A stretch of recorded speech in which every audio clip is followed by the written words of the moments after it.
अस्सलाम वालेकुम dear students. आज के लेक्चर में हम इंक्लाइन प्लेन के न्यूमेरिकल्स पर डिस्कशन करेंगे और स्पेशली आज के लेक्चर में या आज की क्लास में आप लोगों को मैं इंक्लाइन प्लेन के पास्ट पेपर्स के न्यूमेरिकल्स भी डिस्कस करके दूंगा। उसके लिए हमें एक फॉर्मूला डिज़ाइन करना पड़ेगा, क्योंकि हमने जो फॉर्मूले इंक्लाइन प्लेन की थ्योरी में पढ़े वो स्लाइडिंग बॉडीज़ के लिए पढ़े। आज की क्लास में मैं जो आप लोगों को पास्ट पेपर की न्यूमेरिकल करवाऊंगा उसमें हमें अपवर्ड गोइंग बॉडीज़ का फार्मूला ड्राइव करना होगा जो किसी स्लोप से ऊपर जा रही होती हैं, तो इंजन के फोर्सेस वगैरह मालूम करने के लिए एग्जाम में क्वेश्चन पूछा जाता है। और आज मैं आप लोगों को इंक्लाइन प्लेन से रिलेटेड एक और काफ़ी इंपॉर्टेंट क्वेश्चन या एक बेहतरीन ट्रिक बताने जा रहा हूँ इंक्लाइन प्लेन के अबाउट। जब आप इंक्लाइन प्लेन के न्यूमेरिकल्स कर रहे होंगे तो आपकी बुक में एग्जाम्पल का बिल्कुल ये लास्ट क्वेश्चन है, बुक की एग्जाम्पल का क्वेश्चन है, बिल्कुल आखिरी एग्जाम्पल जो आपकी बुक की पेज नंबर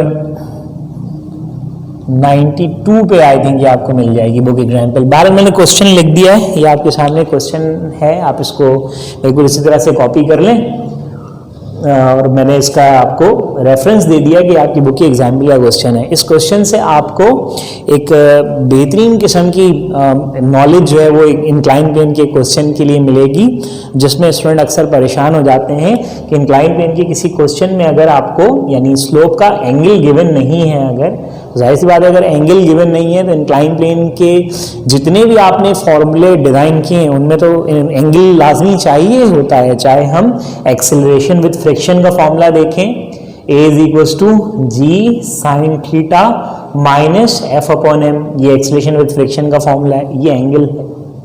इस तरह से एक्सेलरेशन विदाउट फ्रिक्शन का फॉर्मूला देखें तो A is equals to G sine theta, ये एंगल आप देख रहे हैं। और अगर किसी क्वेश्चन में एंगल गिवन नहीं है तो एक बहुत बड़ी प्रॉब्लम बन जाने वाली है ये, अगर आप क्वेश्चन सॉल्व कर रहे हो तो अगर एंगल गिवन नहीं है तो उसको आपने किस तरह से हैंडल करना है, कैसे टैकल करना है, ये बिल्कुल वो बात होगी जो आपने अपने दिमाग में अच्छी तरह से बैठा लेनी है। ऐसा नहीं है कि अभी मैं बता दूं और फिर आप 1 महीने या 2 महीने बाद क्वेश्चन सॉल्व करें तो फिर से परेशान हो जा रहे हैं।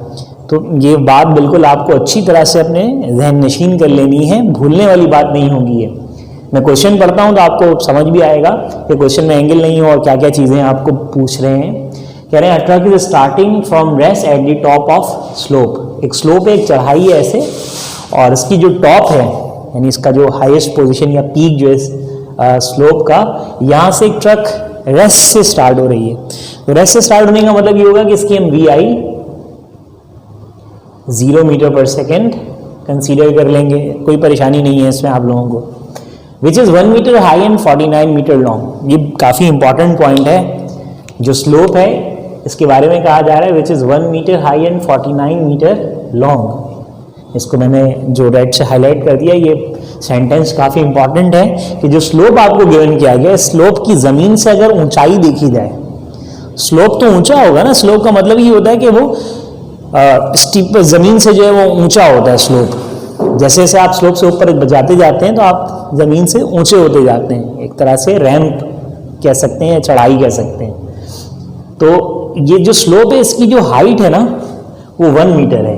This one height of the slope. मैं इसलिए हर क्वेश्चन के अंदर डायग्राम लाजमी बनाता हूँ, आप भी अपनी आदत रखें तो सवाल समझना बहुत आसान हो जाता है। रिलेट करते हैं ना आप चीज़ों को, क्वेश्चन पढ़ते हैं और अपनी डायग्राम में देखते हैं तो फिर सॉल्यूशन के आइडियाज आपके लिए आसान हो जाते हैं, वरना रट्टू तोता बना रहता है student. Which is 1 metre high and 49 metre long.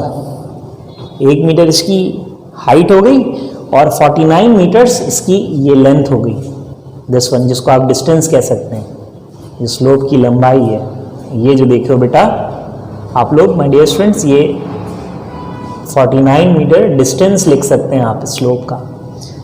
Distance इस मायने में लिख दिया मैंने कि अगर टॉप से बॉटम तक अगर ये ट्रक आता है तो अगर स्लोप की लेंथ 49 मीटर तो ये ट्रक 49 मीटर डिस्टेंस कवर करेगा, इसलिए मैंने 49 मीटर लेंथ को डिस्टेंस से शो कर दिया या डिनोट कर दिया। तो ये बात समझ गया आप, which is 1 metre high and 49 metre long. ये स्लोप की इंफॉर्मेशन है कि स्लोप 1 मीटर ऊंचा और 49 मीटर लंबा है। चढ़ाई की 49 मीटर लेंथ है और जमीन से 1 मीटर हाइट है। आई एम श्योर कि आपने अच्छी तरह से पॉइंट अंडरस्टैंड कर लिया होगा। फाइंड द एक्सेलरेशन, अब जाहिर सी बात है जैसे जैसे ट्रक नीचे आएगी एक्सेलरेट करेगी ड्यू टू फोर्स, वेट के एक्स कंपोनेंट की वजह से ये नीचे जब आएगा तो एक्सेलरेट करेगी, यानी वेलोसिटी वी आई जीरो है, आगे जैसे जाएगी वेलोसिटी चेंज होगी, क्या प्रोड्यूस हो जाएगा, एक्सेलरेशन। तो हमें एक्सेलरेशन बताएं, और एक्सेलरेशन बनने का मतलब वेलोसिटी अप होती रहती है, बढ़ती रहती है। तो बताएं इसकी फाइनल वेलोसिटी, बिल्कुल ये बॉटम ऑफ स्लोप पर पहुंचेगा, ये यहाँ से यहाँ तक आएगा, तो इस पोजीशन पर इसकी फाइनल वेलोसिटी क्या बनेगी।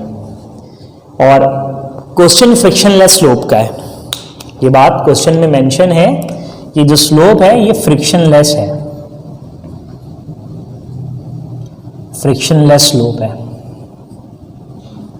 ओके, डाटा इसका आप बहुत आसानी से बना सकते हैं, जो कि तमाम चीज़ें आपको डायग्राम के अंदर मैंने बताई कि वी आई 0 मीटर पर सेकेंड लिख लेंगे आप, हाइट ऑफ स्लोप 1 मीटर लिख लेंगे आप, डिस्टेंस ऑफ स्लोप 49 मीटर्स लिख लेंगे आप, एक्सेलरेशन मालूम करनी है, फाइनल वेलोसिटी मालूम करनी है, और फ्रिक्शनलेस स्लोप है। माय डियर स्टूडेंट्स, अगर आपके पास फ्रिक्शनलेस स्लोप है और फ्रिक्शनलेस स्लोप में आप एक्सेलरेशन मालूम करने जा रहे हैं, फॉर एक्सेलरेशन हम एक्सेलरेशन फाइंड कर रहे हैं, एक्सेलरेशन की फाइंडिंग हो रही है,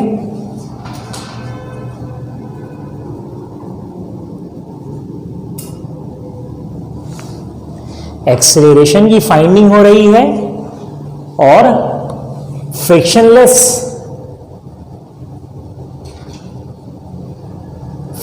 स्लोप या फ्रिक्शनलेस इंक्लाइन प्लेन है। और फ्रिक्शनलेस स्लोप या फ्रिक्शनलेस अगर इंक्लाइन सरफेस है तो एक्सेलरेशन का फॉर्मूला जो हमने अपनी थ्योरी में ड्राइव किया था स्लाइडिंग बॉडीज के लिए, A is equals to G sine theta, ये फॉर्मूला हमने ड्राइव किया था। जबकि जी की वैल्यू हम कांस्टेंट यूज कर सकते हैं, कोई भी परेशानी वाली बात तो ये है ही नहीं। एवरीबडी नोज कि जी की value acceleration due to gravity की 9.8 मीटर पर सेकेंड स्क्वायर होती। प्रॉब्लम यहाँ पर नजर आ रही है कि हमें क्वेश्चन में ये जो स्लोप है इसका एंगल गिवन नहीं किया। अगर हमें इस क्वेश्चन में स्लोप का एंगल गिवन कर देते तो हम एंगल पुट करके फौरन से एक्सेलरेशन फाइंड आउट कर लेते। प्रॉब्लम ये बन गई है हमारे सामने कि हमें क्वेश्चन के अंदर एक्सेलरेशन गिवन नहीं है। यहां पर अगर एक्सेलरेशन पूरे क्वेश्चन में नजर नहीं आ रही है तो समझ लीजिए अच्छे खासी आवाम का काम खराब हो गया। यहाँ पे सोचने समझने की सलाहियत यहां दम तोड़ने लग जाती है कि यार अगर एंगल ही गिवन नहीं है तो how you will find acceleration, बहुत बड़ी प्रॉब्लम हो गई है। लेकिन आई एम श्योर कि बहुत सारे स्टूडेंट कुछ और भी सोच रहे होंगे, दिमाग चलाना शुरू कर दिया होगा कि अगर एक्सेलरेशन गिवन नहीं, सॉरी अगर एंगल गिवन नहीं है तो हम साइन थीटा को फाइंड करने की अगर तैयारी सोचें कि हम साइन थीटा ही फाइंड कर लें, तो अगर हम साइन थीटा मालूम करना चाह रहे हैं तो हमें इस स्लोप को एक राइट एंगल ट्राइंगल के तौर पर देख लेना होगा। और अगर हम राइट एंगल ट्राइंगल के तौर पे देखेंगे तो हाइट हमारी परपेंडिकुलर और ये डिस्टेंस हमारा हाइपोटेन्यूज हो जाएगा, और perpendicular upon hypotenuse sine theta के इक्वल होता है, तो हमें पूरा पूरा साइन थीटा फाइंड आउट हो जाएगा।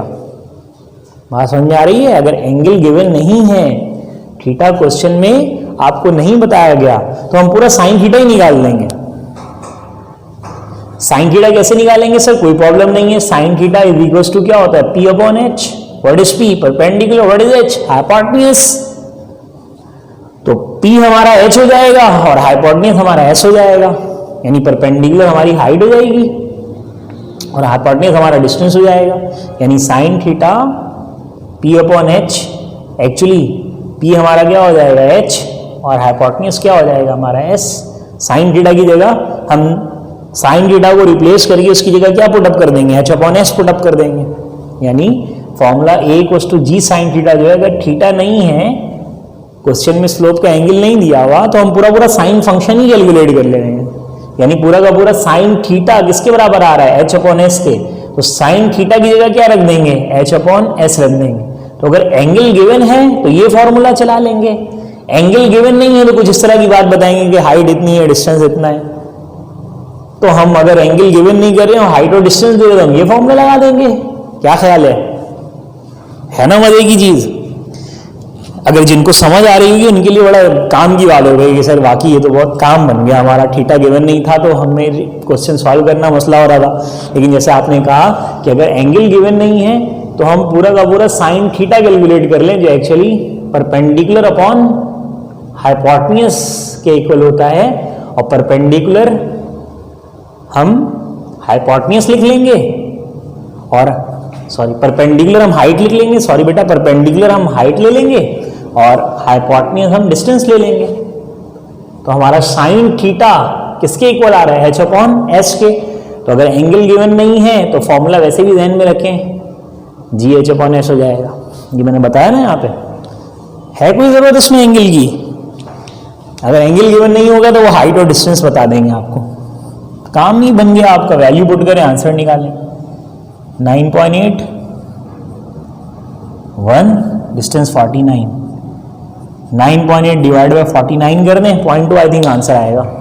9.8 डिवाइडेड बाय 49 कर लें आप कैलकुलेटर से, 9.8 डिवाइडेड बाय 49, तो आंसर इज 0.2 मीटर पर सेकेंड स्क्वायर, 0.2 मीटर पर सेकेंड स्क्वायर। ये आपने एक्सेलरेशन फाइंड आउट कर ली। अब एक्सेलरेशन फाइंड आउट करने के बाद हमें फाइनल वेलोसिटी फाइंड आउट करनी है, जो हमारा दूसरा टास्क है फॉर फाइनल वेलोसिटी। अब हम फाइनल वेलोसिटी मालूम करने जा रहे हैं, और अगर हमें फाइनल वेलोसिटी फाइंड आउट करनी है, फाइनल वेलोसिटी को हम वेव से दिखा रहे होते हैं, तो फाइनल वेलोसिटी मालूम करने के लिए हमें वी आई गिवन हो गया, डिस्टेंस गिवन हो गया, एक्सेलरेशन निकाल चुके हैं। तो वी आई वी एफ और डिस्टेंस एक्सेलरेशन गिवन है, वी आई गिवन है, डिस्टेंस गिवन है, और फाइनल वेलोसिटी मालूम करनी है। तो हम third equation 2as V F square minus by V I square लगा के फाइनल वेलोसिटी फाइंड आउट कर सकते हैं। आसानी से आपको ये बात समझ में आ रही होगी कि फाइनल वेलोसिटी के लिए हम थर्ड इक्वेशन लगा सकते हैं, तो हमारा काम बन जाएगा। एक्सेलरेशन आप मालूम कर चुके बेटा 0.2, जबकि वी आई की जगह हम क्या पुटअप कर लेंगे, स्टार्ट फ्रॉम रेस्ट है तो वी आई हमने 0 लिया हुआ है, तो वी आई आपका 0 अगर पुट हो जाए और एक्सेलरेशन की जगह 0.2 आप रख लो, एक्सेलरेशन 0.2, डिस्टेंस मैंने आपको बताया था कि स्लोप की जितनी लेंथ होगी उतनी ही ट्रक ने डिस्टेंस कवर करना है। तो स्लोप की लंबाई 49 मीटर है, तो ट्रक फासला भी 49 मीटर कवर करेगी, तो 49 मीटर्स हमने डिस्टेंस की जगह पुट कर लिया। फाइनल वेलोसिटी हमें फाइंड आउट करनी है, we have to find out final velocity, तो हम इसको ऐसे ही छोड़ देंगे, जबकि वी आई की जगह 0 स्क्वायर पुटअप कर लेंगे, तो वी आई स्क्वायर 0 स्क्वायर 0 हो जाएगा, तो वी एफ स्क्वायर बच जाएगा। तो वी एफ स्क्वायर आपका इन तीनों वैल्यू को आप मल्टीप्लाई कर लें, 2 मल्टीप्लाई बाय 0.2 0.4 हो जाएगा, 0.2 मल्टीप्लाई बाय 2 मल्टीप्लाई बाय 49, तो ये आपका 19.6 आंसर आ रहा है, और ये वी एफ स्क्वायर हो जाएगा। तो 19.6 वी एफ स्क्वायर। और इतनी बात समझ में ही आ रही होगी कि फाइनल वेलोसिटी पे अब स्क्वायर लगा हुआ है तो आपको स्क्वायर रूट करना होगा, टेकिंग स्क्वायर रूट करना पड़ेगा, या डायरेक्ट कर लें या लिख लें, taking square root both sides. तो 19.6 पे स्क्वायर रूट कर लें और वी एफ स्क्वायर पे पहले लिख ले रहा हूँ, वी एफ स्क्वायर इस पर कर दिया मैंने ऐसे स्क्वायर रूट, और 19.6 पे स्क्वायर रूट कर रहे हैं। स्क्वायर से ये वैल्यू कैंसिल आउट हो जाएगी रूट की, तो 19.6 का रूट कर लें, आई थिंक ये 4.5 के नियर अबाउट आपका आंसर बन जाएगा। ये आपने फाइनल वेलोसिटी फाइंड आउट कर ली। तो स्टूडेंट, मैंने इस क्वेश्चन को सॉल्व करने का जो अहम तरीन मकसद आपको बताया वो ये बताया कि आप ऐसे बहुत सारे क्वेश्चन अभी पास्ट पेपर्स में भी देखेंगे कि जब हम उन क्वेश्चंस को सॉल्व कर रहे होंगे तो एंगल गिवन नहीं होगा। तो अगर एंगल गिवन नहीं है किसी क्वेश्चन में तो एक बहुत बड़ी परेशानी बन जा रही होती है स्टूडेंट के लिए कि हमारा तो कोई भी फॉर्मूला काम का नहीं रहेगा अगर एंगल ही गिवन नहीं है क्वेश्चन में। तो जो फॉर्मूले हमें याद है इंक्लाइन प्लेन के, या जो हमने फॉर्मूले इंक्लाइन प्लेन के डिजाइन किए हुए हैं, अगर उसमें एंगल गिवन नहीं तो एक बहुत बड़ी प्रॉब्लम बन जाने वाली है स्टूडेंट के लिए। तो हमने आपको उस प्रॉब्लम को टैकल करना सिखा दिया कि अगर एंगल गिवन नहीं है तो आप पूरा का पूरा साइन थीटा, जो उसकी ट्रिग्नोमेट्रिक जो आइडेंटिटी होती है साइन थीटा की, साइन थीटा एक राइट एंगल ट्राइंगल के लिहाज से परपेंडिकुलर अपॉन हाइपोटेन्यूज की इक्वल होती है। तो परपेंडिकुलर आपकी हाइट बन जानी है स्लोप की, और हाइपोटेन्यूज स्लोप का डिस्टेंस बन जाना है। तो sine theta height upon distance के इक्वल हो जाएगा। तो अगर एंगल गिवन नहीं है तो पूरा का पूरा sine theta height upon distance के इक्वल हो गया। तो हम साइन थीटा की जगह क्या रख लेंगे, हाइट अपॉन डिस्टेंस। तो अगर एंगल नहीं है तो हम फ्रिक्शनलेस सरफेसेस में एक्सेलरेशन का फॉर्मूला ये यूज कर लेंगे, और अगर एंगल गिवन है तो फिर हम ये यूज करें। इससे पहले वाले क्वेश्चन में करते रहे हम, आपको होमवर्क भी दिया था मैंने। इसी तरह से इस वाले फॉर्मूले में भी साइन थीटा अगर एंगल नहीं है तो पूरे के पूरे साइन थीटा की जगह क्या रख लेंगे, हम हाइट अपॉन डिस्टेंस रख लेंगे। तो फिर एंगल वाली जो प्रॉब्लम है वो आपकी हल हो जानी है, उसमें आपको कोई प्रॉब्लम नहीं रहेगी। अब मैं पास पेपर के क्वेश्चन को सॉल्व करने जा रहा हूँ। मुझे साथ साथ बहुत सारे स्टूडेंट्स ने पेज नंबर 28 पे 2010 हेलीकॉप्टर वाला जो क्वेश्चन है उसकी फरमाइश दी है कि सर वो आप दोबारा में एक्सप्लेन करें, वो मैं करूँगा पेज नंबर 28 पे।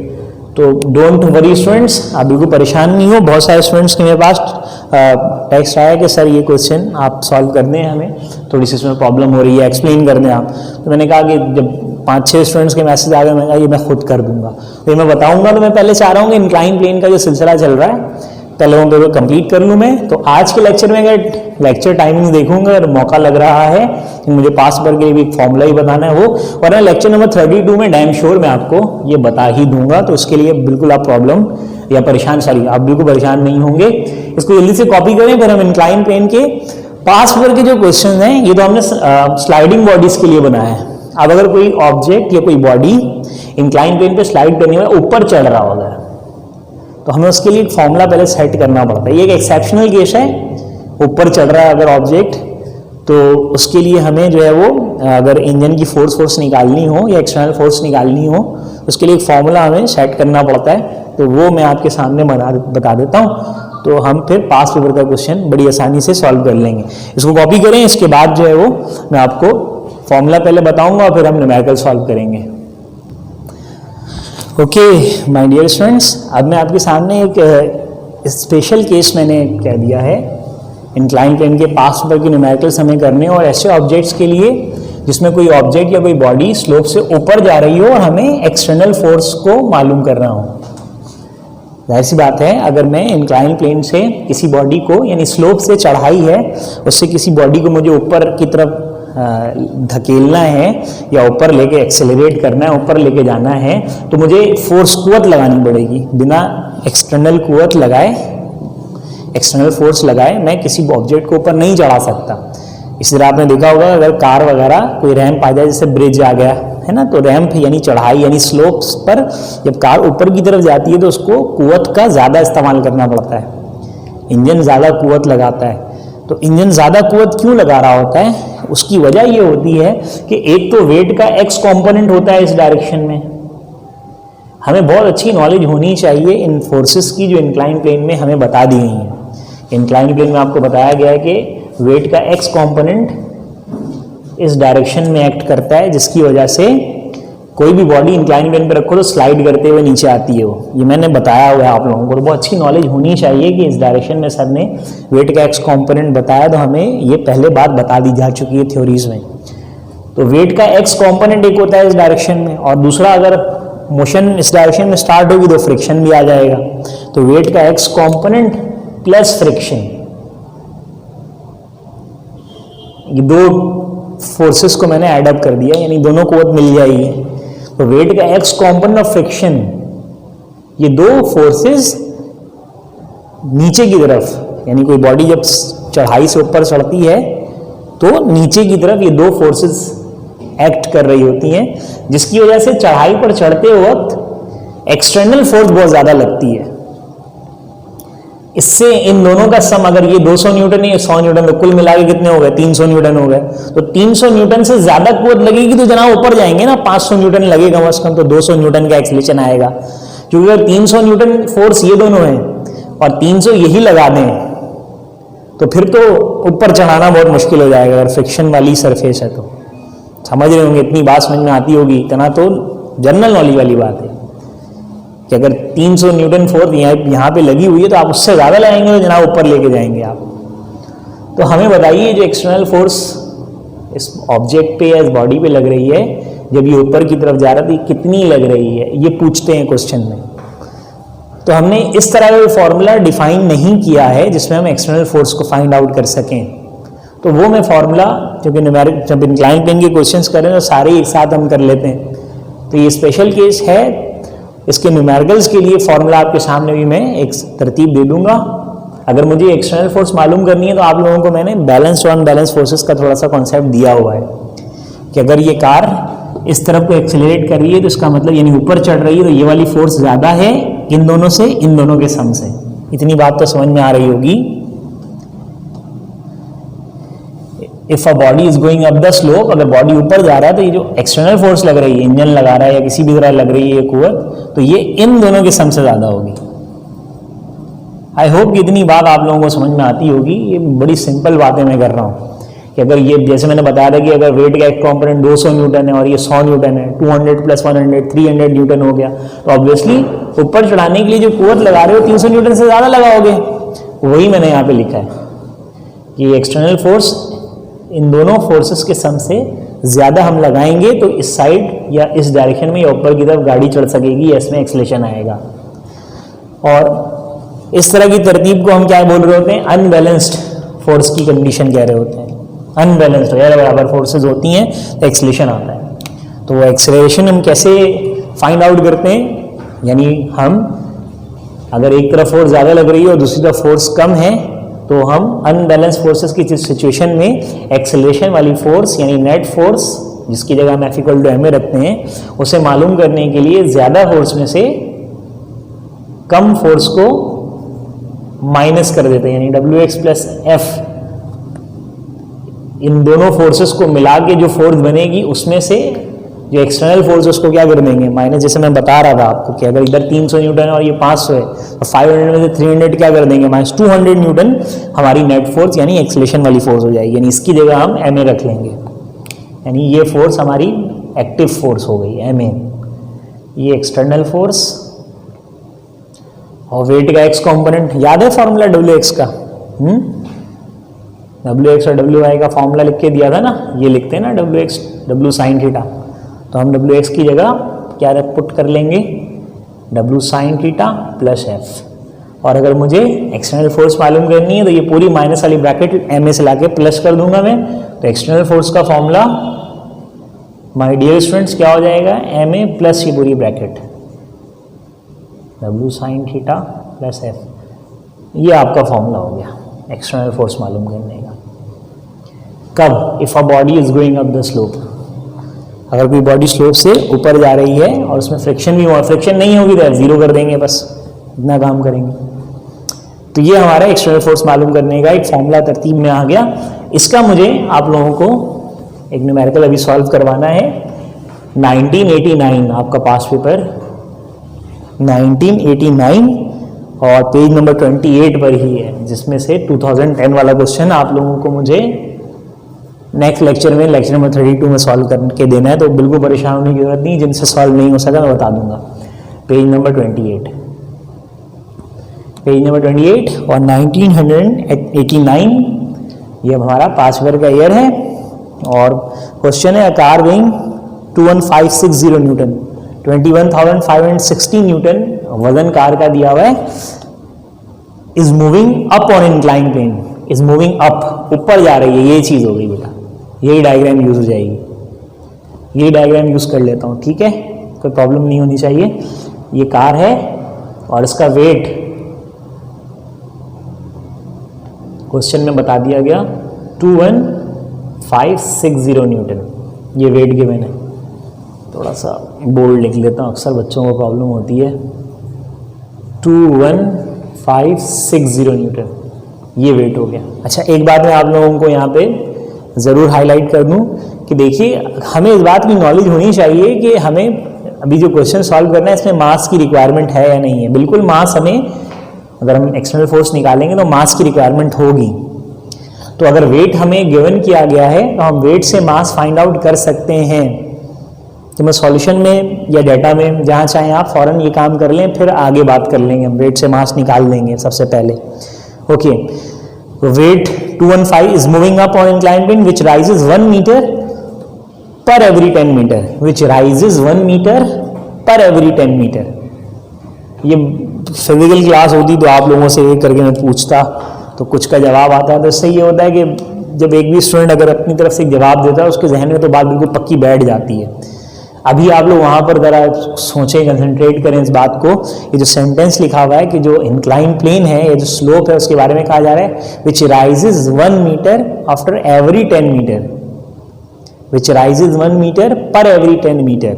इसका मतलब ये हो रहा है कि स्लोप ऐसी है कि हर 10 मीटर स्लोप के कंप्लीट होने पर ये 1 मीटर राइज हो जाती है ग्राउंड से, विच rises 1 metre per every 10 metre.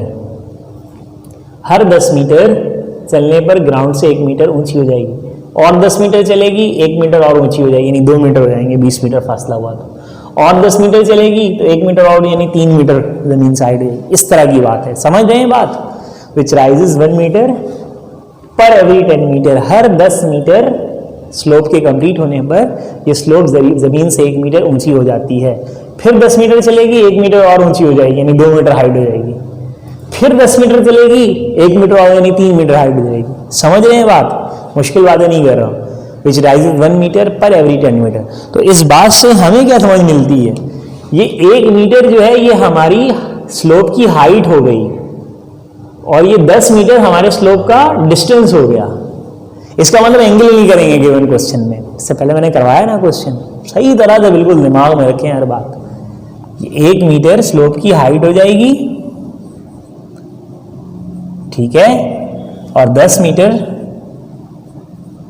ये हमारे स्लोप का डिस्टेंस हो जाएगा। ठीक हो गई बात मेरी बिल्कुल यहाँ पे। विद एक्सीलरेशन ऑफ 1 मीटर पर सेकेंड स्क्वायर, और जो कुवत लग रही है कार को ले जाने के लिए, उस कुवत ने एक्सेलरेशन जो प्रोड्यूस किया कार में, बना देता हूँ यहाँ पे दोबारा से, ये जो कुवत लग रही है एक्सटर्नल फोर्स, इसने इस डायरेक्शन में कार में जो एक्सेलरेशन दिया है, वो एक्सेलरेशन क्वेश्चन में गिवन कर दिया इन्होंने। कितना है भाई एक्सेलरेशन? 1 मीटर पर सेकेंड स्क्वायर। 1 मीटर पर 1 एक्सेलरेशन है 1 मीटर पर second square. If the friction force is 400 Newton, और ऑपोजिट डायरेक्शन में जो फ्रिक्शन सरफेस की है वो कितनी है? 400 न्यूटन। आपसे कह रहे हैं how much force is exerted by the engine of the car. Engine की कुवत, इंजन की जो ताकत है वो कितनी ताकत या कितनी कुवत लगा के कार को ऊपर लेकर जा रही है, यानी एक्सटर्नल फोर्स। इंजन ही लेके जाएगा ना कार को, तो कुवत क्या हो गई? वो एक्सटर्नल फोर्स हो गई जो कार पर उसकी इंजन से अप्लाई हो रही है। ओके, सबसे पहले तो देखो, हम अगर एक्सटर्नल फोर्स का फॉर्मूला अप्लाई करूं तो मुझे मास की जरूरत पड़नी है ना। तो मैं पहले यहाँ से वेट जो गिवन है उससे मास फाइंड आउट कर लूँ, और आप तमाम स्टूडेंट बहुत अच्छी तरह से ये फॉर्मूला जानते हो। W equals to mg, m equals to क्या हो जाएगा? W bye g। वेट रख लेंगे 21560 डिवाइडेड बाय 9.8। तो 21560 को 9.8 से आप डिवाइड कर लें, 21560 डिवाइड बाय 9.8, 2200 मास 2200 kg, ये आ गया आपका। इसकी जरूरत पड़ने वाली है मास की, तो आप इसको यूज कर लेंगे। अब हमें एक्सटर्नल फोर्स फाइंड आउट करनी है, यानी फोर्स ऑफ इंजन या एक्सटर्नल फोर्स या फोर्स ऑफ इंजन, एक ही बात होगी।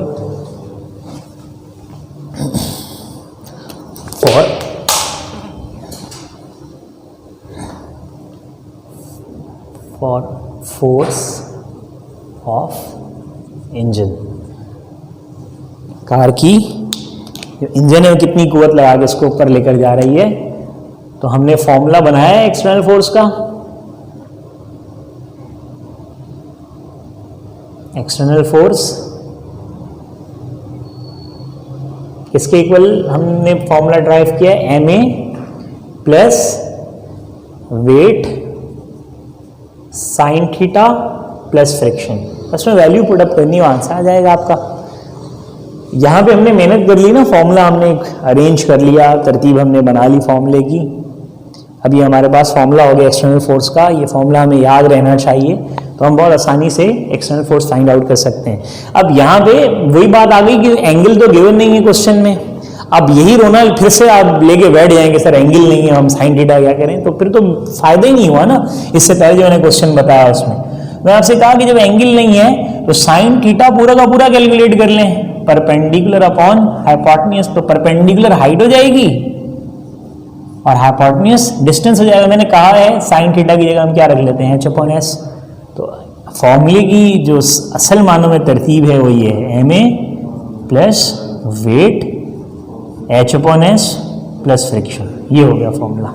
अगर एंगल होगा तो हम साइन थीटा को पुट करते, ये करने की जरूरत ही नहीं होती। अब आप इसमें वैल्यूज पुट अप कर दो।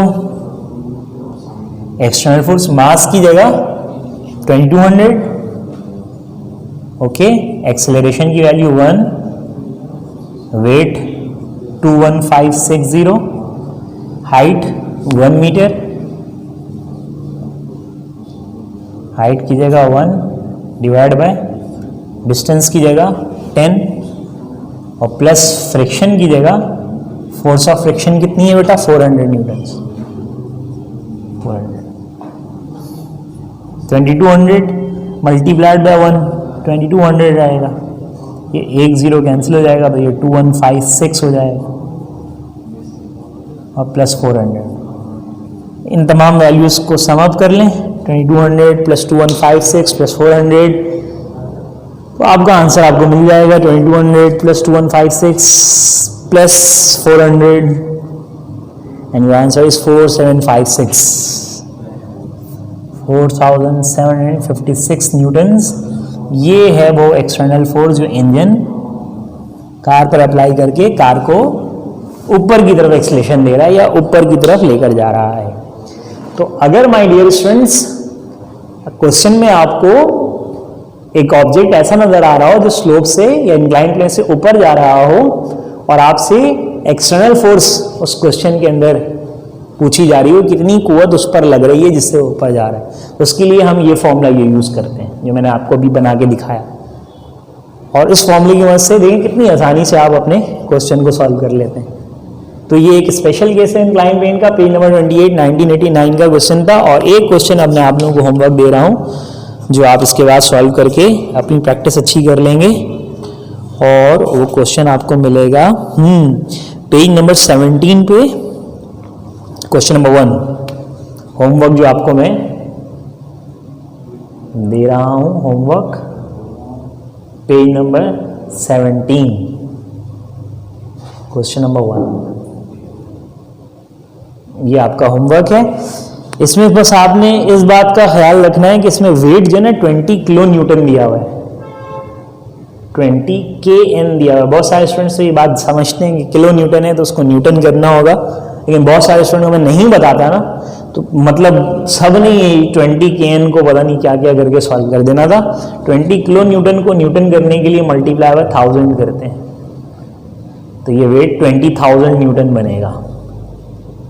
तो मैंने बता दिया है, प्लीज 20 kN रख करके सॉल्व नहीं कर दीजिएगा भाई, किलो न्यूटन को न्यूटन कर लीजिएगा, ये वेट आ जाएगा 20,000। बाकी क्वेश्चन वैसे ही बिल्कुल सिमिलर, वैसे ही कोई चेंजेस नहीं है, क्योंकि वैसे ही आपने सॉल्व करना है। आई होप कि आपने इस क्वेश्चन को अच्छी तरह समझा होगा, काफ़ी सिमिलर चीज़ें आप लोगों को बताई गई हैं, तो ये आप इसकी प्रैक्टिस कर लें। अब नेक्स्ट लेक्चर में अपने आपका ये जो पेज नंबर इसी 28 पे ही जो 2010 वाला क्वेश्चन है, उसमें जो आप लोगों को प्रॉब्लम आ रही है, जो नहीं समझ पा रहे स्टूडेंट, मैंने कहा था कि आप खुद कर ले, वो अच्छी बात होती, बाद में सॉल्व करके दे दूंगा, अगर चेक कर लीजिए। नेक्स्ट लेक्चर में मुलाकात होगी। अल्लाह हाफ़िज़।